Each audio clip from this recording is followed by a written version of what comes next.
Alright. I'm way too excited to talk.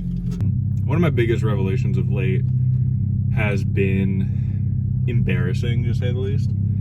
But embarrassing in like a good way. So sometimes you'll grow and say you're trying to do something for a long time. Like you're trying to learn a new skill, you're trying to enter into a new area of, your life, and you hear something repeated over and over and over again, and you know it, but you never understand it. There's never that click moment where you begin to truly understand what people have been talking about. And then it's that sort of mental level up, it's that outlook level up that actually takes your practice and your desire and transforms it into tangible improvement. So with my writing, right, I watched the Brandon Sanderson videos, the 2020 lectures, to be specific, at BYU, 14-part lecture series, but there's only 13 videos up. And I rewatched that. Each video is like an hour long, hour and a half long. I watched it an uncountable amount of times, just in my ear, while at work, and while I was practicing writing. Even still, I'll go back and I'll listen to them. And that class, the way he teaches it is very the nuts and bolts of writing. And so that is my foundation of knowing how to write. I was writing for about 2 years before I started actually watching those videos, before I started actually trying to learn how the f do I write? How does a story work? How does a beginning, middle, and end actually come together? How do I make people care about my characters? And there's a lot of those types of lessons. The main three that he focuses on being character, plot, and world building. And in that, he talks about almost every aspect of a story you could want to talk about. He is a trained professional, and so everything he was talking about was very by the books technical side of writing, which I came to appreciate. However, that wasn't the click moment, the I understand this now moment. He said, I can't remember which video it was, but Brandon Sanderson said, talking about his older classes and the classes that he used to take before coming to the class that he teaches now, that every teacher would want him to talk about the soul of his writing, finding your voice, along with me hearing people just talk about how you put your soul into your writing, you put emotion into your writing, and you express yourself, you express your emotions with whatever art you make. And I always heard it, and I was like, yeah, sure, whatever. But it wasn't until I started thinking about how kids specifically make art. I was watching Drawfee. If no one else knows about Drawfee, I love Drawfee. All four of them are fucking great. Nathan, Jacob, Julia, and Karina. They were talking about how they used to draw and how that just came out of them. How they would just draw whatever the hell they wanted to. They would just be like, yeah, dinosaurs are sick. And then they would just draw a dinosaur. They were doing like a redraw challenge or something. It was topical. But I started to ponder on that, paired with what Brandon Sanderson had said, paired with what I had heard other people say. And it kind of dawned on me. It's like, oh, like if I have something in my head, like if I have an emotion in my head, if I'm thinking about what I'm making and I'm putting emotion behind it, it evolves into something else. It's not just the nuts and bolts.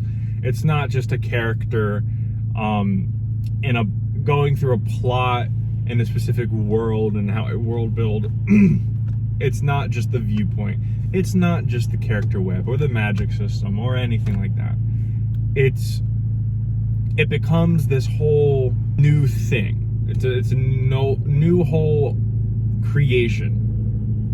And there's a video, I forget his name, but it's this British actor. He played Magneto. I can't remember his name. He talks about how writing poetry specifically is good for your soul, because you can just try to put all you can into a piece of writing, make it as flowery and as try-hardy as you want, and when you're done with it, tear it up and throw them out in 12 different trash cans so that no one will ever read what you wrote. But writing it and putting your emotion into it and putting your soul is what a lot of people say, putting your soul into it is what's really going to make it heal your soul and grow your soul. And that's the thing that he was talking about. And I think that more than anything was the pushover, because he was talking about it specifically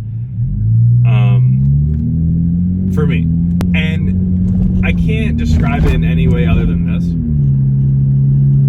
If when I'm writing, I'm thinking about a story and it's like, all right, what happens next? All right, what happens next? Because I have my points on the map. That's how I write.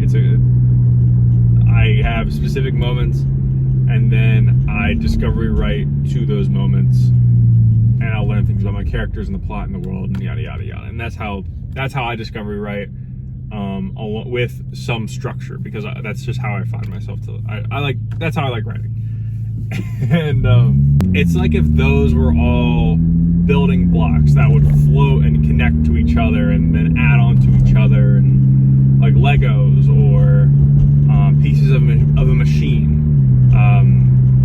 pieces of an engine forming, snapping into place, and this piece fits just right here, and then this other part floats over and it connects and it becomes greater than the sum of its parts, and it starts like to build and become this thing that makes me excited and gets me excited to write and takes its own form. And adding that emotion to it is like a filter.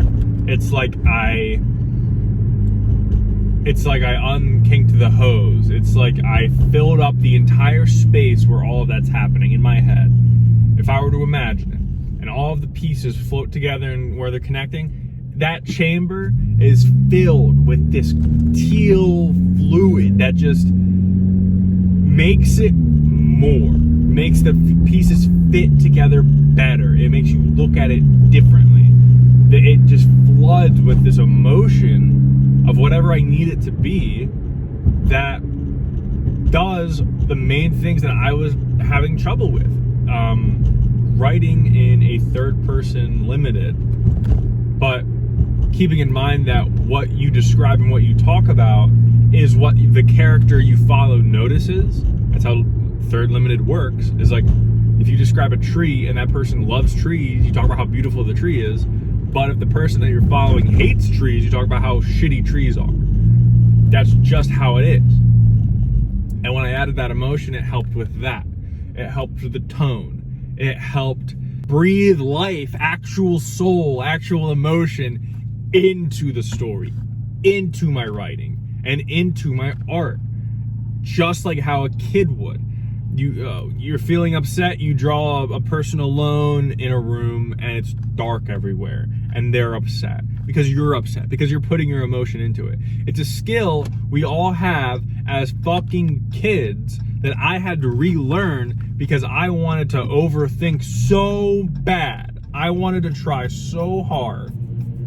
Just try and try and try and try, that I forgot the natural inclination to simply create what I felt.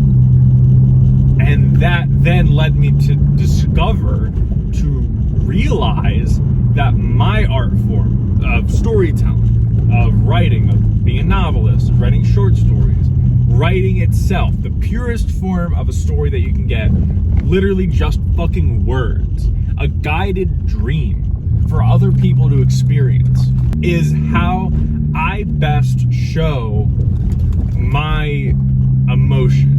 Is how I then understood how I can put my anger into a story. I can make there be a situation that causes the characters to be angry. If I feel alone, if I feel sad, if I want to show that in the story, if I want that to be sort of like a tone of the story, I can look within myself and find that, and then breathe that into the descriptions, into the characters, not on purpose, but because I have that filter, because I have that fluid in my mind now that bathes everything and every part of the structure, soaks it in this emotion. It will then naturally take that form of what I want it to do without having to think and try hard to find the small, minute details and all of that stuff. Like, after I write it, could I then find it? Of course, but that's not how it comes out. That's not how it comes to be. You know, I have always said that art is emotion given form. But I think now, more than anything, I've come to actually understand that. And I just wanted that to be the topic of my first vlog. So let me know in the comment section what you think. And yeah, that's all I wanted to say.